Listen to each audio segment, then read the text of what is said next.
White collar terror से module से जुड़े हुए गैंग पर लगातार एक्शन जारी है। दूसरी तरफ चुनौती 2 दिन बाद रामनगरी में होने वाले ध्वजारोहण कार्यक्रम की है। कार्यक्रम में पीएम मोदी समेत देश और दुनिया से 7,000 से अधिक मेहमान आने वाले हैं। ऐसे में योगी और योगी की फोर्स ने ऑपरेशन 25 नवंबर लॉन्च कर दिया है। ऑपरेशन 25 नवंबर लॉन्च होने के साथ ही पूरे यूपी योगी फोर्स एक्शन में आ गई है। अयोध्या के आसपास के जिलों में स्पेशल चेकिंग अभियान चलाया जा रहा है। दिन हो या रात पुलिस का चेकिंग अभियान नॉन स्टॉप जारी है। बॉर्डर एरिया को सीसीटीवी से लैस कर दिया है तो नेपाल बॉर्डर से आने वाले हर शख्स की जांच की जा रही है, यानी पेट्रोलिंग और गश्त के साथ चूक की कोई गुंजाइश नहीं। न सिर्फ बॉर्डर एरिया बल्कि रामनगरी में 5 लेयर सिक्योरिटी नजर आ रही है। वॉच टावरों पर तैनात सुरक्षा कर्मी हर पल चौकन्ने हैं तो बम डिस्पोजल और डॉग स्क्वाड की टीम पूरे इलाके में एक्टिव दिखाई दे रही है। घर हो या दुकान, सड़क पर खड़ी गाड़ियां हो या निजी वाहन, मेटल डिटेक्टर से जांच हो रही है। इतना ही नहीं, एटीएस और सीआरपीएफ कमांडो भी तैनात किए गए हैं। मंदिर में आने वाले हर शख्स की entry door frame metal detector से होकर ही हो पाएगी। योगी फोर्स की मिशन 25 नवंबर के तहत हर तरफ ऐसा पहरा है कि बुरी नजर रखने वाले कभी अपने नापाक मंसूबों में कामयाब नहीं हो पाएंगे। 25 नवंबर को अयोध्या के इतिहास में एक नया अध्याय जुड़ेगा। इस दिन भव्य और दिव्य राम मंदिर निर्माण के पूरे होने की घोषणा होगी और उसी दिन से राम मंदिर के शिखर पर धर्म ध्वज लहराएगा। इस आयोजन को लेकर साधु और संतों में गजब का उत्साह है। वो इसे सनातन के लिए बड़ा दिन बता रहे हैं। और बताए भी क्यों नहीं, आज अयोध्या में प्रभु श्री राम का मंदिर अपनी पूरी भव्यता के साथ खड़ा है। अब 25 नवंबर को इस मंदिर में धर्म ध्वजा की स्थापना होने जा रही है। इसको लेकर साधु संतों में गजब का उत्साह है। उन्हें लग रहा है कि धर्म ध्वज ही हिंदू राष्ट्र की पहली नींव है। अयोध्या में राम राज की स्थापना हो चुका है। जब से हमारे योगी मोदी जी आए तब से भव्य और दिव्य अयोध्या ही नहीं भारत विश्व गुरु बन चुका है। अयोध्या में प्रभु श्री राम के मंदिर पर फहरने वाला धर्म ध्वज आस्था, संघर्ष और संकल्प के एक नए युग का शुभारंभ है। एक ऐसा क्षण जो भारतीय सांस्कृतिक चेतना और सनातन परंपरा के गौरवशाली अध्याय को और अधिक दिव्य स्वरूप देगा। तभी तो आध्यात्मिक गुरु रामविलास वेदांती कह रहे हैं कि 25 नवंबर 2025 एक ऐतिहासिक दिन होगा। जिस दिन राम लला के मंदिर के शिखर पर भगवा ध्वज, केसरिया ध्वज लहरा दिया जाएगा, भारत के संविधान में भारत को हिंदू राष्ट्र घोषित करने की प्रक्रिया प्रारंभ हो जाएगी। अयोध्या में राम मंदिर के शिखर पर धर्म ध्वज की स्थापना केवल एक धार्मिक आयोजन नहीं बल्कि सदियों की प्रतिष्ठा, विश्वास और श्रद्धा की विजय का प्रतीक है। अयोध्या में राम मंदिर को भव्य और दिव्य बनाने के लिए अलग अलग तरह के फूलों से सजाया गया है, जिसमें गेंदा, गुलाब, ऑर्किड और विदेशी फूल शामिल हैं। देखिए, ये सजावट सिर्फ मंदिर तक सीमित नहीं है बल्कि गली, प्रवेश द्वार और दूसरे मुख्य स्थानों तक फैली हुई है। इस भव्य सजावट में अशोक के पत्ते की लड़ियां और फूलों से बने हुए नारे जैसे जय श्री राम भी शामिल है। यही कारण है अयोध्या में हर तरफ उमंग है, उल्लास है। राम मंदिर के निर्माण के पूर्ण होने का जश्न है। ऐतिहासिक ध्वजारोहण से पहले रामनगरी फूलों की बगिया बन गई है। दिल्ली, कोलकाता, नासिक और बेंगलुरु से फूल मंगाए जा रहे हैं। विदेशों से मंगाए गए फूल भी यहाँ अपनी खुशबू बिखेर रहे हैं। बाहर से फूल आए हैं, कुछ भारत के ही हैं, थाईलैंड के हैं और अपने यहाँ नासिक के हुए, बेंगलोर के हुए, कलकत्ता से हुए, यहाँ से फूल आए हैं। 25 नवंबर का कार्यक्रम दिव्य हो सके, इसके लिए थीम आधारित डेकोरेशन, झूमर, आर्च और पुष्पमालाओं के माध्यम से मंदिर परिसर को अलौकिक रूप दिखाया जा रहा है। मंदिर के हर द्वार, गलियारे और प्रांगण में ऐसी साज सज्जा की गई है कि आगंतुकों को दिव्यता और सौंदर्य का अद्भुत अनुभव मिले। अयोध्या के चौक चौराहे, प्रवेश द्वार भी पुष्प सजावट से जगमगा रहे हैं। यहाँ आने वाले भक्त जैसे ही शहर में प्रवेश करेंगे, उनका स्वागत रंग बिरंगे फूलों की मनमोहक खुशबू से होगा। उधर अयोध्या में धर्म ध्वजा फहराने की तैयारियां हैं। उधर पश्चिम बंगाल में कुछ और ही चल रहा है। कथित बाबरी मस्जिद पर विवाद एक बार फिर से चरम पर है। उमा भारती ने कबीर हुमायूं को चैलेंज दिया तो टीएमसी विधायक ने जी न्यूज पर उमा भारती का चैलेंज कबूल कर लिया। पश्चिम बंगाल में अगले साल की शुरुआत में ही विधानसभा चुनाव है। ममता बनर्जी अपने विधायक के स्टैंड पर स्थिति साफ नहीं कर रही हैं। इधर विधायक हुमायूं कबीर के फैसले पर राजनीति शुरू हो गई है और विवाद बढ़ गया है। फायर ब्रांड नेता उमा भारती ने तो ऐलान कर दिया है कि बाबर के नाम से बनी इमारत का वही हाल होगा जो 6 दिसंबर को अयोध्या में हुआ था। उमा भारती के इस पोस्ट के बाद बाबरी मस्जिद बनाने पर अड़े हुमायूं कबीर ने जी न्यूज से कहा कि उनका चैलेंज स्वीकार है। ठीक है, गिरने दीजिए, आने दीजिए, उमा भारती जी को आने दीजिए, तो जितना हिम्मत है आने दीजिए, मैं इनको चैलेंज एक्सेप्ट करते हैं। अब सवाल उठ रहे हैं कि हुमायूं कबीर को पश्चिम बंगाल विधानसभा चुनाव से पहले ही बाबरी मस्जिद की याद क्यों आई? क्या हुमायूं कबीर चुनौती देकर राजनीतिक लाभ लेना चाहते हैं? क्योंकि पश्चिम बंगाल में मुस्लिम आबादी लगभग 30% है। 2021 में टीएमसी को 75% से ज्यादा मुस्लिम वोट मिले थे। 100 विधानसभा सीटों पर मुस्लिम वोट अहम है और 46 विधानसभा सीट पर 50% से ज्यादा मुस्लिम वोटर हैं। देखिए, टीएमसी विधायक हुमायूं कबीर ने 6 दिसंबर को पश्चिम बंगाल में बाबरी मस्जिद के शिलान्यास का ऐलान किया और तमाम विरोधों के बाद वो अपने ऐलान पर कायम है। लेकिन उनका नाम लिए बिना सीएम योगी ने साफ साफ चेता दिया, भारत की आत्मा पर चोट करने वाले सफल नहीं होंगे। और सीएम योगी ने ये भी कहा कि भारत की डेमोग्राफी को बदलने के लिए छल और छंद का सहारा लिया जा रहा है। भारत की आत्मा पर प्रहार की हर संभव कोशिश हो रही है। भारत की डेमोग्राफी को बदलने के लिए हर प्रकार के छल और छद्म का सहारा लेकर के अपना ताना भी और अपना बाना भी बदल करके भारत की आत्मा पर प्रहार करने का प्रयास कर रहे हैं। दरअसल पश्चिम बंगाल में डेबरा से टीएमसी के विधायक हुमायूं कबीर मुर्शिदाबाद में 6 दिसंबर को बाबरी मस्जिद के शिलान्यास पर अड़े हुए हैं। तमाम विरोधों के बाद वो कह रहे हैं कि कोई उन्हें इससे रोक नहीं सकता।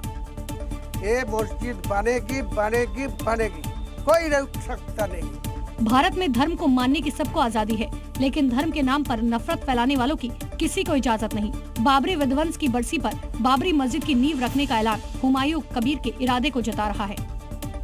संभल हिंसा के बाद हुए सर्वे में कई प्राचीन धार्मिक स्थलों की पहचान की गई। अब इसे विकसित कर सरकार पर्यटन को बढ़ावा देने की तैयारी में है। अयोध्या, काशी और मथुरा के बाद सीएम योगी ने संभल को लेकर डेवलपमेंट प्लान तैयार किया है और सीएम योगी के निर्देश पर संभल में विकास मॉडल लागू करने का काम शुरू हो चुका है। पहले चरण में संभल में 68 प्राचीन तीर्थ और 19 कूपों के जीर्णोद्धार और पहचान दिलाने का काम किया जाएगा। 24 कोसी परिक्रमा मार्ग के विकास के लिए 419 करोड़ का बजट भी जारी किया गया है। वहीं सेकंड फेज में म्यूजियम और लाइट एंड शो जैसी आधुनिक विकास परियोजनाओं पर फोकस किया जाएगा, जिसके लिए जमीन अधिग्रहण का काम भी लगभग पूरा हो चुका है। सीएम योगी के निर्देश पर डीएम राजेंद्र पेंसिया ने विजन प्लान तैयार किया है। 2 स्तर पे कार्रवाई हो रही है। 419 करोड़ की 52 किलोमीटर की परियोजना बनी है, जो 24 कोसीय परिक्रमा है। हमारा डिस्ट्रिक्ट हेडक्वार्टर है वो 4 लेन से जुड़ रहा है और जो तहसील हैं वो 2 लेन से जुड़ रही हैं। संभल का विकास सीएम योगी की टॉप प्राथमिकता में शामिल है। उन्होंने कहा कि इस जिले को उसकी प्राचीन पहचान वापस दिलाई जाएगी। इसे चरणबद्ध तरीके से पूरा किया जाएगा। बरेली में जहरीले मौलाना तौकीर की तकरीरों का प्रसार करने वाले योगी की रडार में है और योगी का बुलडोजर उन सब के ठिकानों को मिट्टी में मिलाने तक रुकने वाला नहीं है। देखिए, शनिवार को हुई कार्रवाई के बाद एक बार फिर से बुलडोजर टॉप स्पीड से चल रहा है, क्योंकि योगी ने लाउड एंड क्लियर कहा था कि ऐसी कार्रवाई होगी कि पीढ़ियां याद रखेंगी। मौलाना भूल गया कि शासन किसका है, लेकिन कर्फ्यू का सबक तुम्हें ऐसा सिखा देंगे कि तुम्हारी आने वाली पीढ़ी दंगा करना भूल जाएगी। तौकीर रजा ने शायद सोचा भी नहीं होगा कि उस पर इस तरह एक्शन होगा। खुद सलाखों के पीछे है और जो उसके गुर्गे हैं वो भी योगी की नजरों से नहीं बच पा रहे हैं। शनिवार को तौकीर के करीबी के एक ठिकाने पर एक्शन हुआ, जो बच गया उस पर आज एक्शन शुरू हो गया। बरेली में आरिफ के शोरूम पर फिर बुलडोजर चला और जो बचा हुआ हिस्सा था उसे गिराना शुरू कर दिया।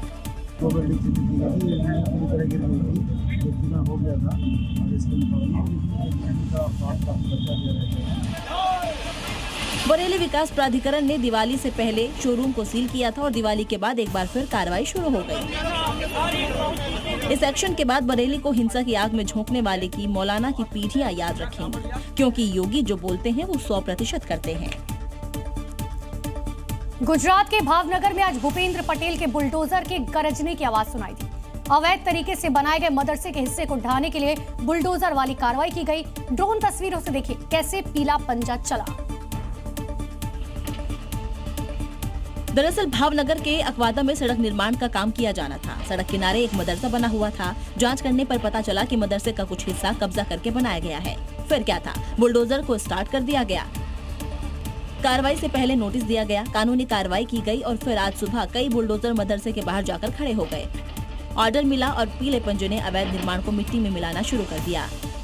मदरसा है उसका एक ब्लॉक जो है, जो इस काम में अड़चन जो था उसको डिमोलिशन करने की जो लीगल प्रोसेस के बाद जो है डिमोलिशन आज किया जा रहा है। गुजरात की भूपेंद्र सरकार का भी अवैध निर्माण और कब्जाधारियों को सीधा अल्टीमेटम है, अगर कानून को ताक पर रखकर कोई भी काम किया तो एक्शन फिर होगा। हालांकि ये पहली कार्रवाई नहीं है, इससे पहले भी अवैध निर्माण को बुलडोजर से समतल किया जा चुका है। योगी का बुलडोजर मॉडल कितना हिट है, इसकी तस्वीरें उत्तराखंड से लेकर राजस्थान तक से सामने आई है। अतिक्रमण पर पीले पंजे ने जमकर प्रहार किया।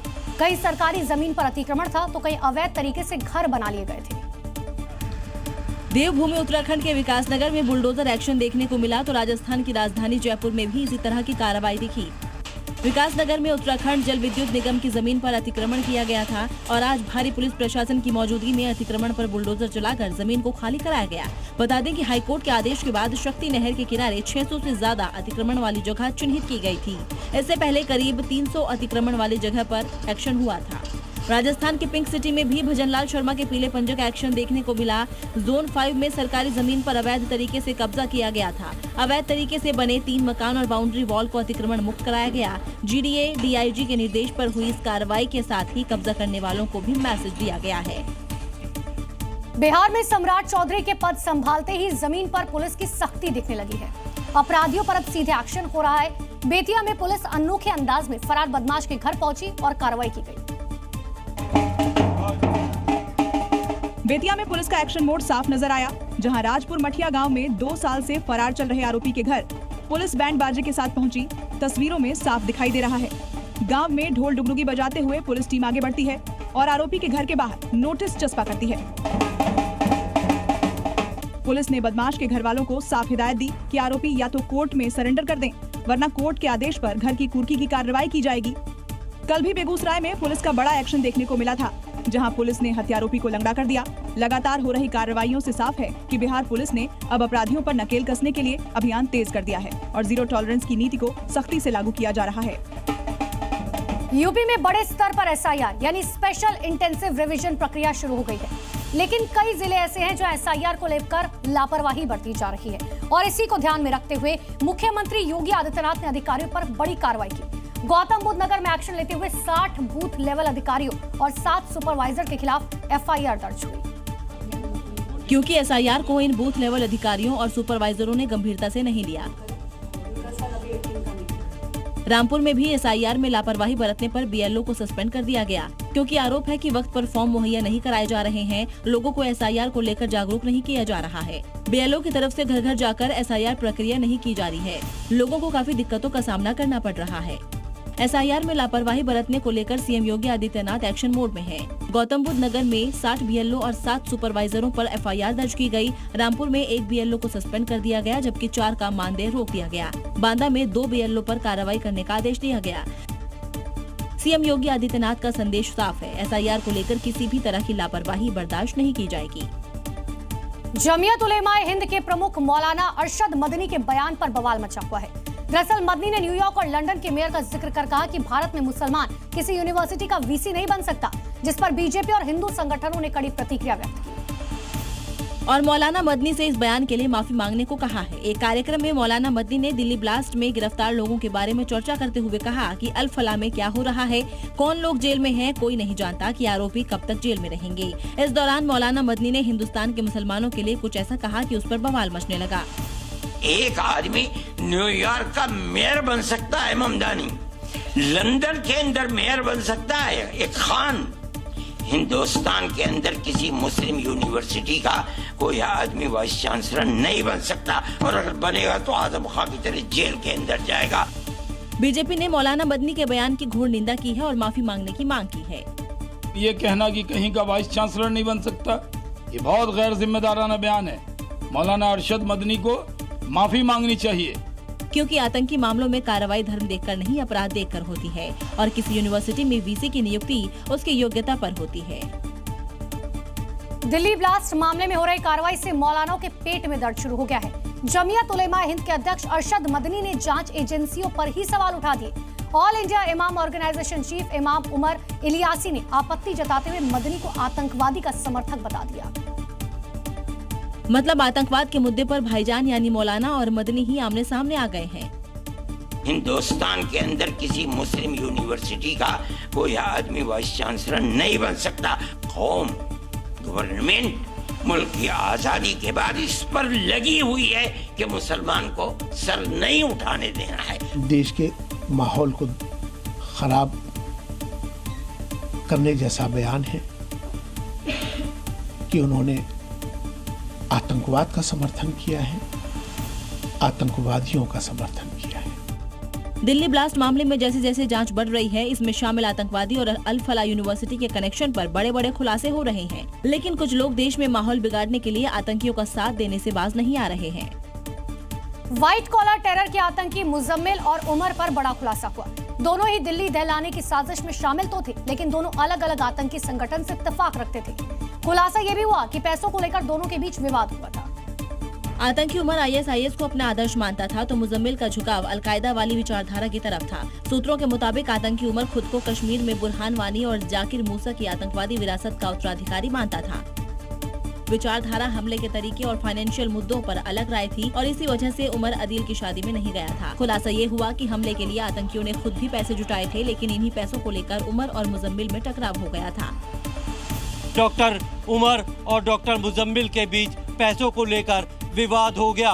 डॉक्टर मुजम्मिल ने अपने पैसे वापस मांगे और नहीं देने पर तमाम विस्फोटक और हथियार अपने पास रख लिए थे।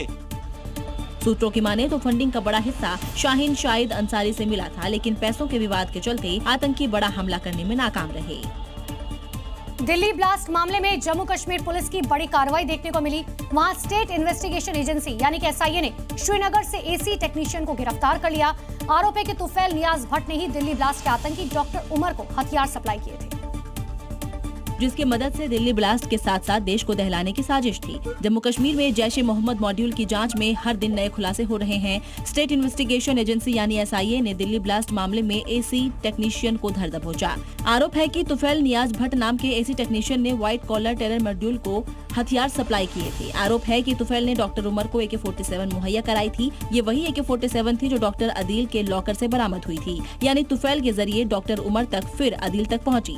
सूत्रों के मुताबिक SIA ने बटमालू में जिस घर में तैफुल नियाज को गिरफ्तार किया, वहां लाल किला ब्लास्ट का सुसाइड बॉम्बर डॉक्टर उमर किराए पर रहता था। माना जा रहा है कि इसी नजदीकी की वजह से दोनों में संपर्क बना। शक है कि तैफुल ने वही हथियार उमर को दिया जो अदील तक पहुंचा।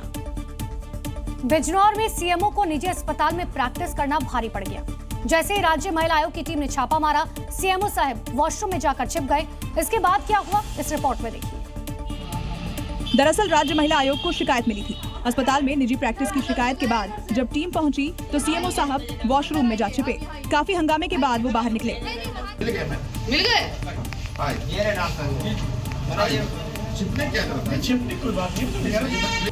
कि 2 महीने पहले भी CMO को निजी प्रैक्टिस करते पकड़ा गया था। अब दूसरी बार पकड़े जाने पर महिला आयोग की टीम ने सख्त एक्शन लेने की बात कही है। शादियों का सीजन शुरू हो चुका है। इसी के साथ रोटी पर थूकने वाले वीडियोस भी सामने आने लगे हैं। मामला यूपी के बागपत से सामने आया। ऐसे में सवाल है, आखिर कब तक थूक वाली करतूत दोहराई जाएगी? थूक कर रोटी बनाने वाला ये वीडियो बागपत का है, जिसे शादी में शामिल हुए शख्स ने ही बनाया है और बताया है कि कैसे रोटी बनाने वाला रोटी पर पहले थूक रहा है, फिर उसे तंदूर में डाल रहा है। एक विधर्मी को जो नान बना रहा था उसको थूकते हुए देखा। आप भी सब देखो।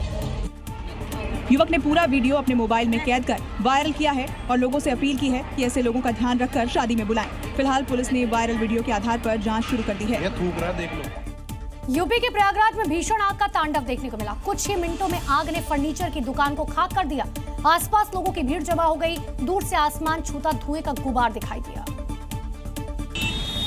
आग इतनी तेजी से फैली कि कुछ ही देर में पूरी दुकान लपटों की चपेट में आ गई। आसपास खड़ी लोगों की भीड़ आग के सामने बेबस नजर आई। तस्वीरों में देखिए कैसे दुकान का सारा फर्नीचर, लकड़ी का सामान और तैयार माल धधक रहा है। आग के इस विकराल रूप को देखकर किसी को कुछ संभालने का मौका नहीं मिला। फायर टीम के पहुंचने से पहले ही दुकान पूरी तरह जलकर खाक हो गई। फिलहाल आग लगने के कारणों का पता नहीं चल पाया है, लेकिन अनुमान शॉर्ट सर्किट के कारण फर्नीचर की दुकान में आग लगने का है, जिसके कारण लाखों का नुकसान हो गया। यूपी के बदायूं में अजीबोगरीब घटना देखने को मिली। तेज धूप के बीच आसमान से बर्फ की बड़ी बड़ी सिल्लियां बरसने लगी। हैरानी की बात यह कि ये बर्फ की सिल्लियां ना गल रही हैं और ना ही टूट रही हैं, जिसे वहां के लोग करिश्मा बता रहे हैं, क्योंकि आसमान से गिरी बर्फ की सिल्लियों का वजन 20 से 25 किलो है। तेज धूप के बीच आसमान से बरसे रहस्यमय बर्फ के ओले से इलाके में अफरा तफरी मच गई। देखते ही देखते वहाँ लोगों की भीड़ जमा हो गई। हर कोई ये जानने के लिए पहुंच गया कि खिली धूप में ये ओले की तरह आसमान से क्या बरसने लगा। लोगों ने बर्फ की सिल्लियों को ईंटों से फोड़कर ढेर जमा कर दिया। जब लोग रहस्यमय ओले का पता नहीं लगा सके तो पुलिस को सूचना दी गई। घटना की जानकारी के बाद पुलिस पहुंच गई, जिसके बाद आसमान से बरसे रहस्यमय ओले को जांच के लिए भेज दिया गया।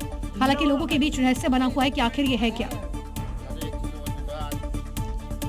देश को 2026 तक नक्सल मुक्त करने का प्रण लिया गया और उसी का असर है। पिछले कुछ दिनों में सैकड़ों नक्सली हथियार डालकर समाज की मुख्य धारा से जुड़ चुके हैं। नक्सलियों की साजिश को करारा जवाब दिया जा रहा है। जमुई में नक्सलियों की बड़ी साजिश को सुरक्षा बलों ने नाकाम कर दिया है। निमोहर इलाके में एसएसबी जवानों ने भारी मात्रा में विस्फोट सामग्री बरामद की है।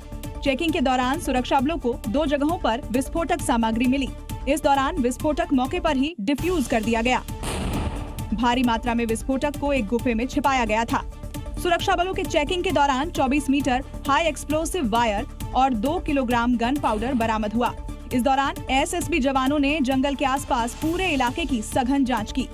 कान खोलकर सुन लो पाकिस्तान। मुनीर एंड कंपनी को भारतीय सेना के लेफ्टिनेंट जनरल मनोज कुमार कटियार की आखिरी वार्निंग है। दिल्ली ब्लास्ट ताबूत में वो आखिरी कील थी जो पाकिस्तान ने अब ठोक दी। प्रधानमंत्री नरेंद्र मोदी ने पहले ही कहा था, एक और गलती का अंजाम ऑपरेशन सिंदूर से भी ज्यादा घातक होगा। अब मुल्ला मुनीर के मुल्क में मिशन तिरंगा के लिए सेना कमर कस चुकी है, जिसका ऐलान देवभूमि हरिद्वार से भारतीय सेना के वेस्टर्न कमांड के chief lieutenant general Manoj Kumar Katiyar ने कर दिया है और बता दिया है कि इस बार सिर्फ जीत ही नहीं, जमीन पर कब्जा भी होगा।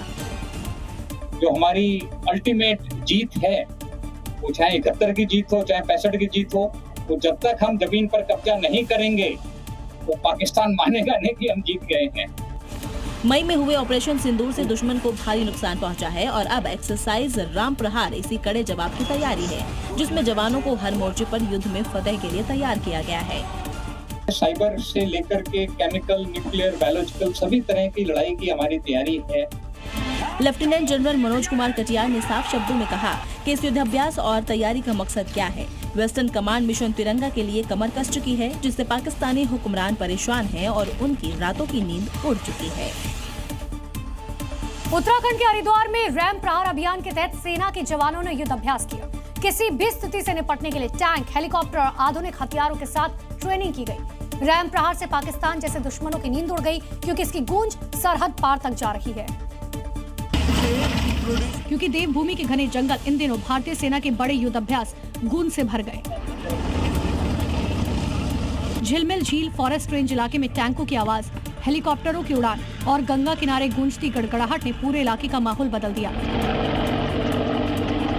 इस अभ्यास को रैम प्रहार नाम दिया गया, जिसका मकसद सैनिकों की ताकत, तैयारी और तकनीकी क्षमता को और मजबूत बनाना है। हम ये भी जानते हैं कि दुश्मन शायद अपनी हरकतों से बाज ना आए और दोबारा कोई ऐसा काम करे कि हमें फिर ऑपरेशन करने की जरूरत पड़े। रैम डिवीजन ने इस अभ्यास में कई आधुनिक तकनीकों का इस्तेमाल किया। सैनिकों ने -20 डिग्री तापमान, बर्फ से ढके रास्ते, तेज हवा और 14,000 फीट की ऊंचाई पर ट्रेनिंग की।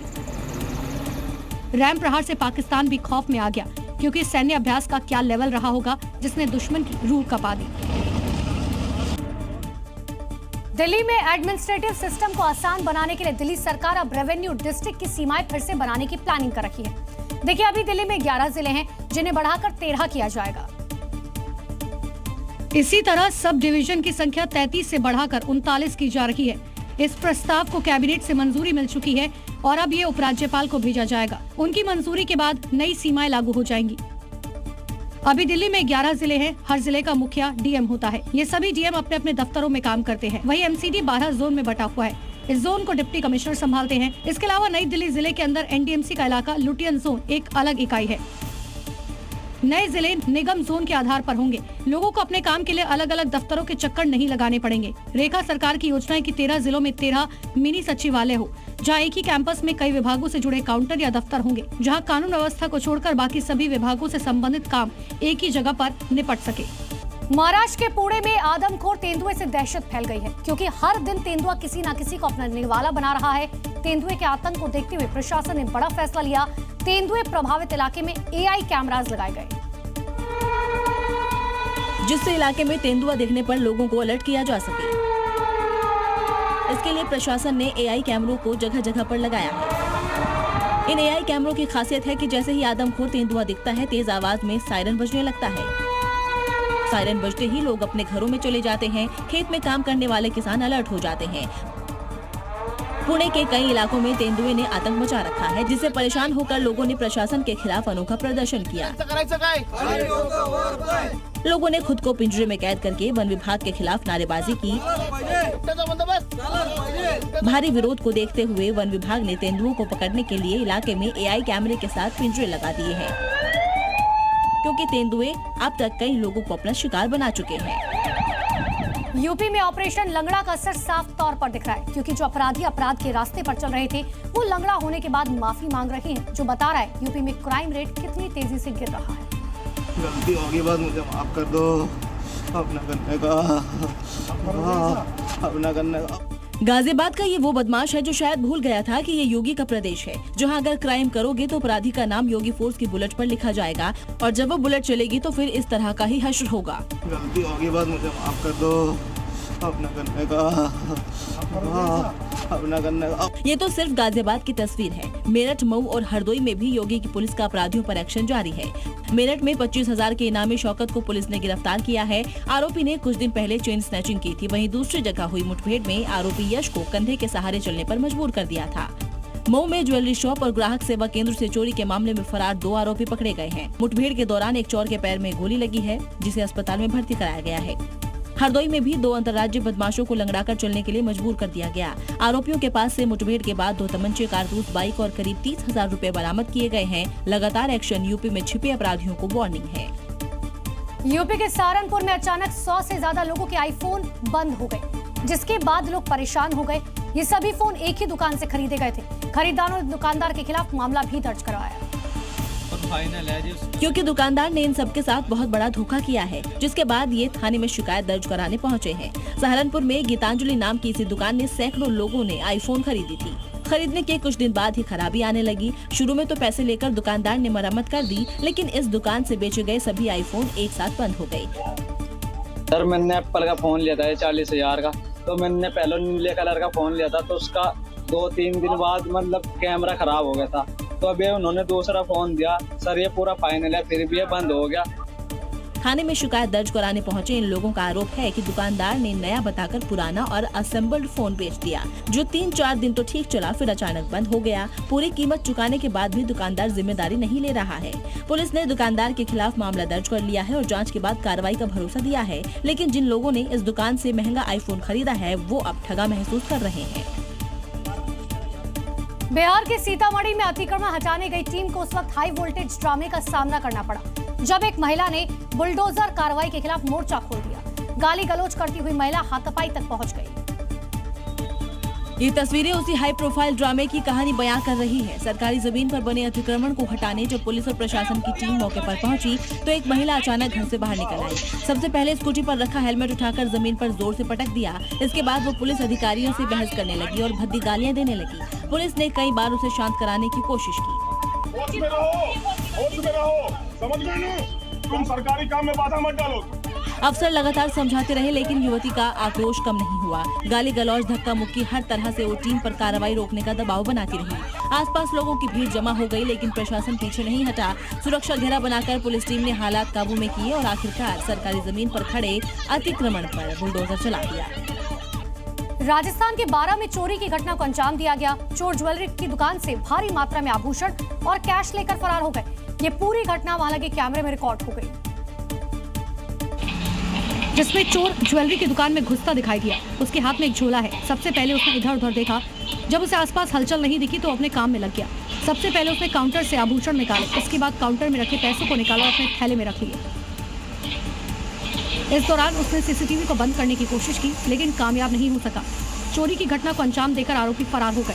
घटना की जानकारी मिलने के बाद पुलिस ने मामला दर्ज किया और आरोपी की तलाश तेज कर दी। यूपी के बागपत में सुसाइड का एक भयावह वीडियो सामने आया। अपनी जान देने के लिए 12वीं का छात्र ट्रांसफार्मर पर चढ़ जाता है और जैसे ही वो तार को छूता है, तेज धमाका होता है। इसके साथ ही ट्रांसफार्मर में आग लग जाती है। इलाके की बिजली कट गई और देखते देखते छात्र की मौत हो गई। अब छात्र तरुण सैनी के सुसाइड का एक वीडियो सोशल मीडिया पर वायरल है। तरुण ने यह आत्मघाती फैसला क्यों लिया, इसकी ठोस वजह सामने नहीं आई। पुलिस परिवार वालों से पूछताछ कर रही है, लेकिन जो भी शख्स इस वीडियो को देख रहा है वो सन्न हो जा रहा है। देखिए कैसे काफी देर तक तरुण ट्रांसफार्मर के पास खड़ा रहता है। काफी सोचने के बाद ट्रांसफार्मर के ऊपर चढ़ता है। जैसे हाई टेंशन तार की चपेट में आता है, तेज धमाका होता है और उसकी मौत हो गई। जिंदगी अनमोल है, परेशानियों से लड़िए मगर डरिए मत। हम एक जिम्मेदार चैनल होने के नाते इस तरह की किसी भी कदम का समर्थन नहीं करते।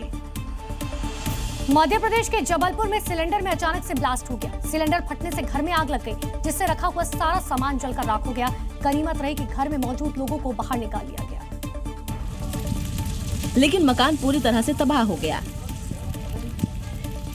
जो वीडियो सामने आया उसमें घर से आग की ऊंची ऊंची लपटों के साथ काले धुएं का गुबार उठता दिखाई दिया, जिसने चंद सेकंड में आसमान में कब्जा जमा लिया। इस घटना से इलाके में हड़कंप मच गया। कई लोग वहां पहुंच गए। लोगों ने आग बुझाने की कोशिश की, लेकिन तब तक आग इतनी विकराल हो चुकी थी कि उसे बुझा पाना आसान नहीं था, क्योंकि देखते ही देखते आग पूरे घर में फैल चुकी थी, जिसकी वजह से घर में रखा सामान जलकर खाक हो गया। बताया गया कि घर में सिलेंडर फटने से जोरदार धमाका हुआ, जिसके बाद सिलेंडर में आग लग गई, जिसने पूरे घर को अपने चपेट में ले लिया। घटना की जानकारी मिलने के बाद फायर ब्रिगेड की टीम पहुंच गई, जिसके बाद आग पर किसी तरह काबू पाया गया।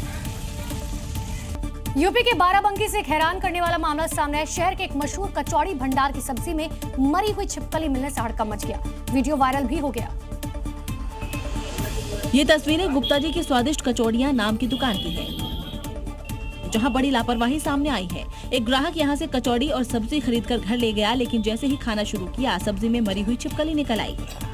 ये देखते ही घर में हड़कंप मच गया। ग्राहक का आरोप है कि छिपकली वाला खाना खाने से उसकी बेटी की तबीयत बिगड़ गई, जिसे अस्पताल में भर्ती कराना पड़ा। इसके बाद गुस्साए ग्राहक ने सब्जी और कचौड़ियां वापस दुकान पर लाकर हंगामा कर दिया और दुकान मालिक के खिलाफ शिकायत दर्ज कराई। सूचना मिलते ही खाद्य विभाग की टीम मौके पर पहुंची। टीम ने सब्जी का सैंपल लिया। शुरुआती जांच में भी साफ सफाई में लापरवाही पाई गई। खाद्य विभाग की टीम ने सुरक्षा मानकों का पालन करने की हिदायत दी।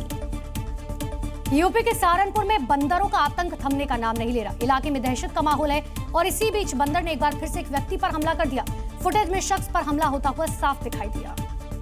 के बाहर खड़ा एक व्यक्ति और 3 बच्चे, सामने एक बंदर बैठा हुआ है। वो शख्स बच्चों को अंदर जाने के लिए कहता है, फिर बंदर को प्यार से कुछ खिलाने की कोशिश करता है, लेकिन तभी बंदर का मिजाज बदल जाता है। युवक जैसे ही उसके सामने हाथ बढ़ाता है, बंदर अचानक झपटता है और हाथ पर जोर से काट लेता है। हमले से शख्स गुस्से में बंदर को लात मारता है, लेकिन यही हरकत बंदर को और आक्रामक बना देती है। फुटेज में साफ दिख रहा है कि बंदर पलटकर युवक के पैर पर काट लेता है। अचानक हुए हमले के बाद शख्स दर्द से चीख उठता है, किसी तरह खुद को छुड़ाता है और वहां से भाग निकलता है। जानकारी के मुताबिक इस बंदर ने पिछले 1 हफ्ते में कई लोगों को इसी तरह घायल किया है, जिसके बाद इलाके में दहशत का माहौल है। कर्नाटक के मंडिया में दुकान पर पेंट खरीद रहे एक शख्स की हार्ट अटैक से मौत हो गई। हादसे का 90 सेकंड का ये वीडियो वायरल है, जिसमें दुकान पर खड़े शख्स ने 40 सेकंड में दम तोड़ दिया। 90 सेकंड के इस वीडियो में पेंट की दुकान पर शख्स आराम से खड़ा है, लेकिन आखिरी के 40 सेकंड में वो अचानक असहज महसूस करने लगता है। देखते ही देखते दुकान के काउंटर पर अचेत होकर गिर जाता है। फोन पर बात करे दुकानदार ने फौरन मदद के लिए आवाज लगाई। पीड़ित शख्स को जमीन पर लेटा दिया, लेकिन तब तक उसकी मौत हो गई। घटना दुकान में लगे कैमरे में रिकॉर्ड हो गई। 58 साल के ग्राहक को हार्ट अटैक आया, जिसकी वजह से उसकी मौत हो गई। इस शख्स को बचाने के लिए दुकान में मौजूद लोग उसके हाथ रगड़ते रहे, लेकिन इसका कोई असर नहीं हुआ। घटना के तुरंत बाद दुकान के आसपास मौजूद लोग भी पहुंचे, लेकिन तब तक उसने दम तोड़ दिया था। वायरल वीडियो देखने के बाद कई लोगों का कहना है कि सही समय पर CPR मिलता तो शायद उस शख्स की जान बच जाती। हार्ट अटैक के मामले बढ़ते जा रहे हैं, जो चिंता की बात है। राजस्थान के जयपुर में चोरी की ऐसी घटना सामने जिसने पुलिस को भी चौंका दिया। फिल्मी अंदाज में चोरी को अंजाम दिया गया। हालांकि पुलिस के सामने बदमाशों की शातिरगिरी धरी की धरी रह गई। पहले जरा इन तस्वीरों को देखिए। घर के बाहर एक कार खड़ी है। कार मालिक अपने पालतू कुत्ते को गाड़ी में बैठाता है, फिर जैसे ही खुद ड्राइविंग सीट पर बैठता है तो सामने से आकर एक शख्स बड़े ही आराम से खिड़की खोलता है और बगल वाली सीट पर बैठ जाता है। इसके बाद पीछे से पिस्टल लिए एक बदमाश आता है और कार मालिक को डराता है। डर के मारे बेचारा ड्राइवर नीचे उतरा और चुपचाप पीछे आकर खड़ा हो गया। कुछ ही सेकंड में बदमाश कार को लेकर फरार हो गए। बदमाशों ने न सिर्फ कार लूटी, बल्कि कार में बैठे चाउ चाउ ब्रीड के कुत्ते को भी उठा ले गए। ये किसी फिल्मी सीन से कम नहीं था, लेकिन पुलिस ने GPS और फुटेज की मदद से कुछ ही घंटों में आरोपियों को पकड़ लिया, जिसमें एक महिला पंजाब की रहने वाली है और लूटी हुई कार भी बरामद कर ली। शराब तस्कर पुलिस की आंखों में धूल झोंकने के लिए नए नए आइडियाज इजाद कर रखे हैं। ऐसा ही मामला बिहार के सीतामढ़ी से आया, जहां एक लाल रंग की कार को जब चेक किया गया तो पुलिस के भी होश उड़ गए। क्योंकि गाड़ी की डिक्की, बोनट और दरवाजे समेत अंदर के हिस्सों में बड़े शातिराना तरीके से शराब छिपाकर रखी गई थी। तस्वीरें सीतामढ़ी के सहियारा थाना क्षेत्र की बताई जा रही हैं। ये वीडियो आपको भी हैरान कर देगा। आप भी देखिए, जब इस लाल रंग की वैगनआर कार के बोनट और डिग्गी को खोला गया तो उसके अंदर से शराब की बोतलें निकलने लगी। इसके बाद गाड़ी के दरवाजों को भी खोलकर चेक किया तो उसके अंदर भी शराब की कई बोतलें बरामद हुई। जब पुलिस इस कार को कब्जे में लेकर एक पुर्जा खुलवाकर चेक किया तो इस गाड़ी से कुल 270 लीटर शराब बरामद की गई है। आरोपी कार चालक को पुलिस ने गिरफ्तार कर लिया है। बिहार में शराबबंदी कानून 5 अप्रैल 2016 को लागू हुआ था। ये कानून 2016 में मुख्यमंत्री नीतीश कुमार ने लागू किया था। इसके बावजूद शराब तस्कर बाज नहीं आ रहे हैं। यूपी के हापुड़ में उस वक्त हड़कंप मच गया जब एक स्क्रैप गोदाम में भीषण आग लग गई। धुआं और आग के लपटे कुछ ही मिनटों में पूरे इलाके में अफरा तफरी मचा गई। तस्वीरों में दिख रहे काले धुएं के गुबार से घिरी आग इस भयंकर हादसे को बयां कर रही है। कुछ ही मिनटों में आग पूरे गोदाम में फैल गई। आसपास काला धुआं छा गया। आग उस वक्त लगी जब कर्मचारी गोदाम में काम कर रहे थे। अचानक धुआं उठता दिखाई दिया। गोदाम में प्लास्टिक, रबर और कागज के कारण आग ने तेजी से विकराल रूप लिया। घटना की सूचना मिलते ही फायर ब्रिगेड की टीम पहुंची और आग पर काबू पाने में जुट गई। काफी देर तक जद्दोजहद के बाद आग पर काबू पाया गया। राहत की बात रही कि इस हादसे में कोई हताहत नहीं हुआ, लेकिन गोदाम में रखी गाड़ियां जल गई। फिलहाल आग लगने के कारण का पता नहीं लग पाया। हालांकि शॉर्ट सर्किट के कारण आग लगने का अनुमान है। और अब खबर मध्य प्रदेश के मुरैना से है, जहां धान के भूसे से भरे हुए ट्रैक्टर ट्रॉली में आग लग गई। ड्राइवर की सूझबूझ से ये बड़ा हादसा टला, लेकिन ट्रॉली में रखा हुआ सारा भूसा जल गया। और अब देखिए कैसे चारों तरफ धुएं का गुबार दिख रहा है। गनीमत रही कि आसपास के लोगों ने आग की सूचना तत्काल दमकल को दी। हादसा शहर में ही हुआ, इसलिए दमकल समय पर पहुंच गई और आग पर काबू पा लिया।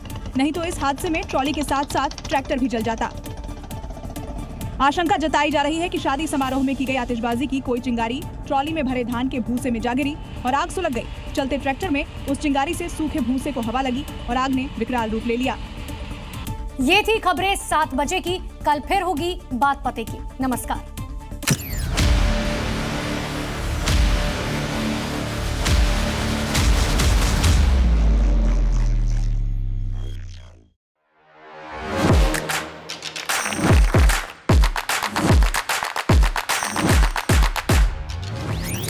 Welcome Dr. Subhash Chandra. And habit can be micro, macro. 66 times if you repeat the same thing, it becomes your habit.